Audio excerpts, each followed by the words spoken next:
The party goes into the event under the cloud of a bitter row about trans rights. One Labour MP, Rosie Duffield, says she can't attend because she fears for her safety.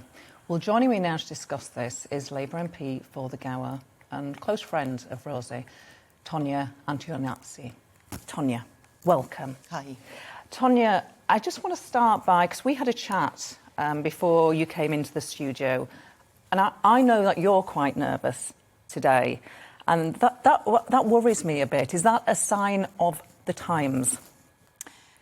It's really worrying to put yourself on a public platform, which is what you do when you're a politician. And when people have views which don't align, there is always an issue over, what the repercussions of that are. And Rosie's felt and feeling the repercussions of it now, and it's really a worry for all of us in politics, because that's our job.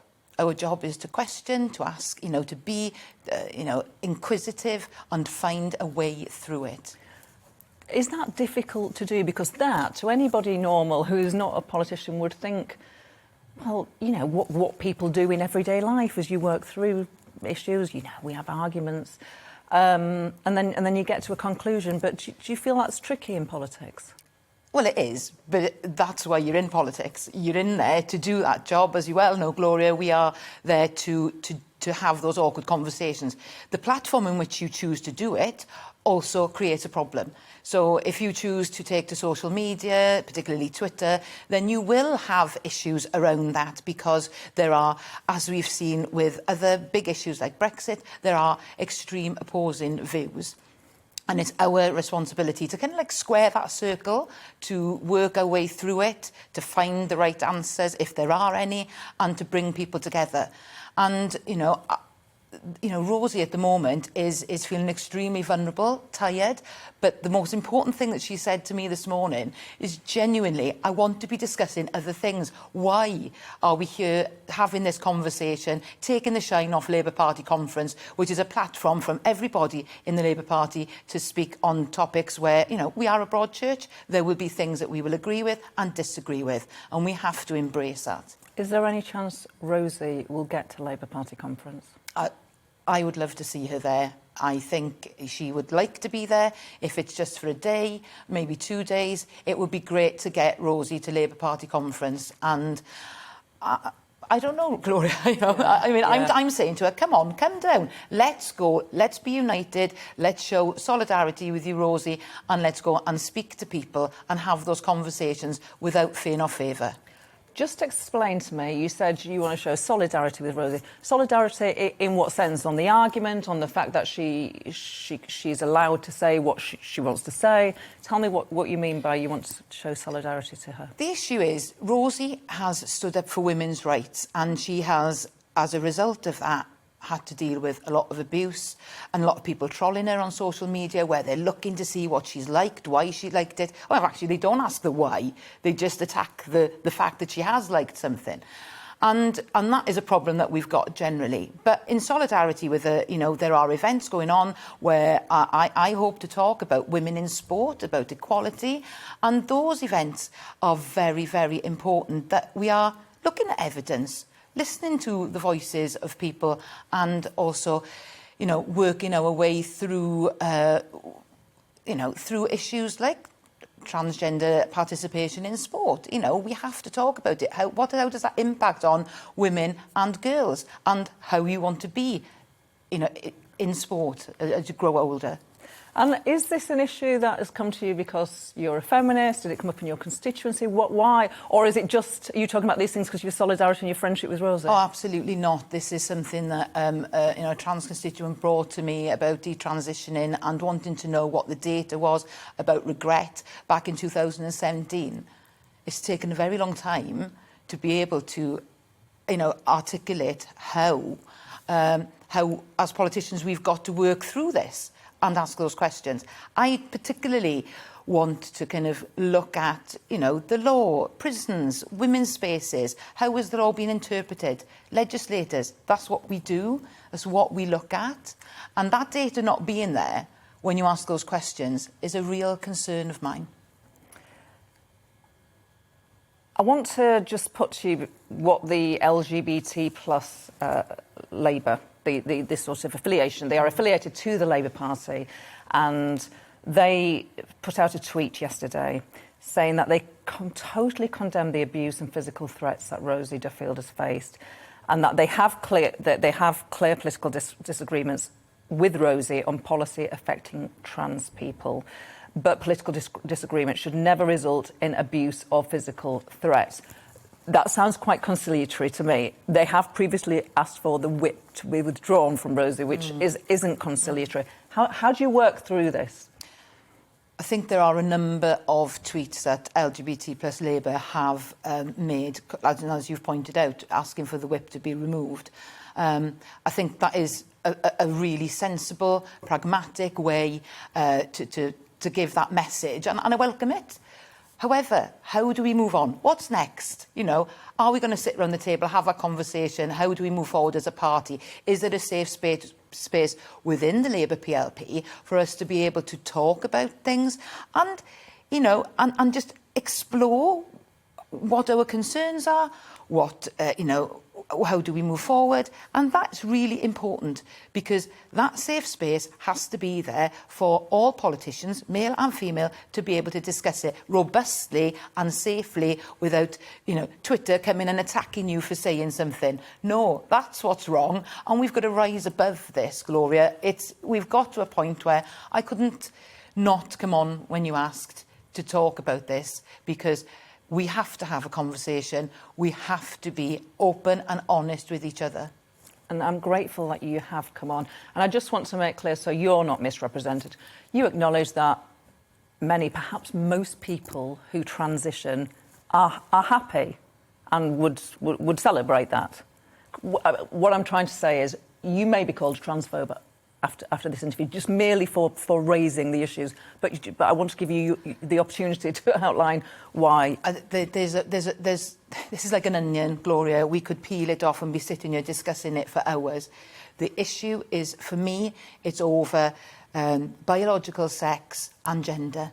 And, you know, biological sex should not be an argument. You know, gender is a spectrum. People can identify as they like. I want people to live their best lives, and it is my responsibility to be able to talk through this issue, be able to work. I hate even calling it an issue, Gloria, because we have women's rights that are clear. The Equality Act 2010 lays out safe spaces for women. How is that interpreted? These are the things we need to be talking about, and it is not transphobic to say what I am saying and to question that, because we need to all work together. Yeah. Let's just broaden it out to treatment of women politicians in the public eye more generally. Has it? You got elected in 2017. Correct. Yeah. Has it got worse? Has it always been bad? Just tell us what it's like. It depends which way you look at it, really, because, you know, I can be questioned. I've got a new outlook on it. I don't look at Twitter. I've taken it off my phone. Right. I only go on it if I'm directed to something, and I will use my laptop to look at it. That's changed, because I quite happily used Twitter as a platform by myself and used it politically. Now, what purpose is it? To draw attention to yourself, to get into arguments with people?